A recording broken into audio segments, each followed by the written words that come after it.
Let's see what is an atmosphere. It is a thin layer of air that forms a protective covering around the planet. Well, atmosphere is made up of various gases. You can see in the table. And through the diagram you can see nitrogen is the maximum amount that is being covering our atmosphere. Students, atmosphere is very important. Oxygen supports all the human beings to breathe. Nitrogen helps in growth of living organism. Carbon dioxide, which is present in a very minute amount, it is important as it absorbs heat radiated by the earth and it helps to keep the planet warm. It is also essential for the plant growth. Well, density of atmosphere varies with height.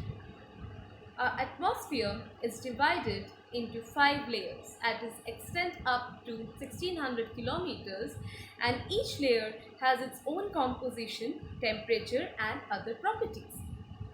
This layer names are exosphere, thermosphere, mesosphere, troposphere, and between stratosphere and troposphere we have this layer called ozone layer.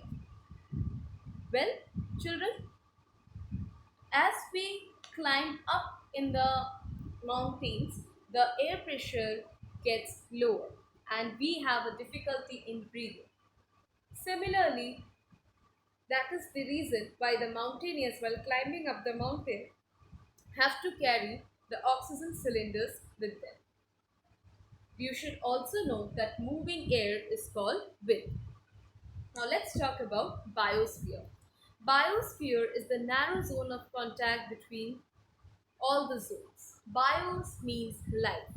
Biosphere, children, is possible where the atmosphere, hydrosphere, and the lithosphere meets. It is the only kingdom where plants and animals all can live together and interact with each other to support the life. We're talking about so many things about the Earth's surface. Let's not forget the most important part. Who doesn't know these images? I think you all can guess what are these images about. Yes, of course, these are the natural disasters. Earthquake, volcano, cyclone, tornado. It keeps on happening and it happens continuously. But have we thought why it happens? Do nature loves to kill their creation? No, children, it is not the nature. It is us who creates this possible. Global warming, the heating up of the earth. How does earth heats up? It is because the uncontrolled way of managing the vehicles, the factories, the foams, the fumes that is being continuously being released by our automobiles helps the environment to rise its temperature. And as the temperature rises, you can see the ice sheets that is being kept in the two poles starts melting. We have difficulty in breathing. We have so many health issues because of this pollution, but yet we humans are not concerned yet. And we keep on polluting, and it all causes to these various natural disasters that one or the other way the whole world confronts daily. Now, what causes this global warming? These are all because of the human fingerprints. Yes, we are responsible for creating this global warming. We are the one who discharge more carbons, more through these factories or automobiles. This causes the less heat escape. Yes, we do cut tree, and this causes deforestation.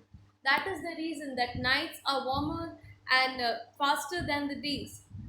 Winter season gets shrinks. Now we have longer summers than winters.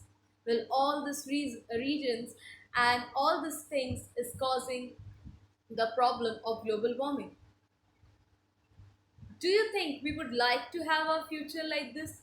I think seeing this image, all of us will agree that, ma'am, I would rather prefer the greener one.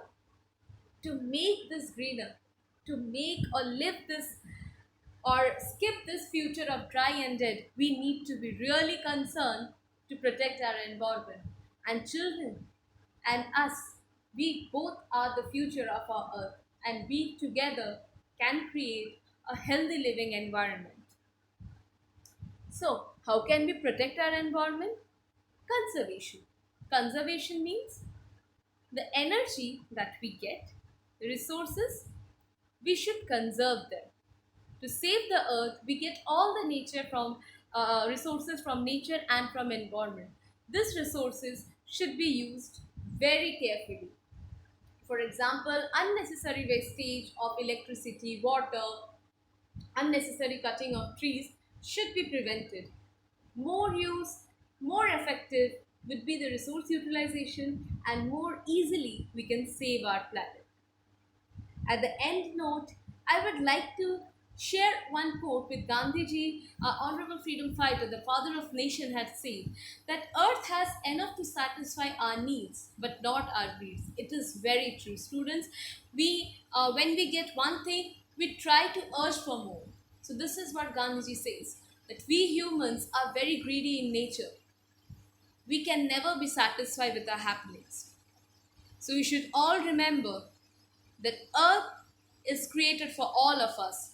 It is not for some of us. It is the animals, the birds, the trees, all human beings. We all have equal rights to live. No one is special in this nature world or the world created by nature. We all have equal rights to live.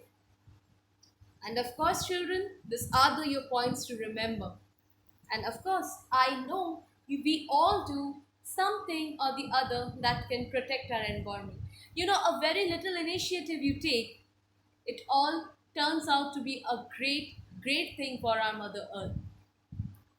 So, students, I know you all will be a great environmental conservationist and you can all protect our nature.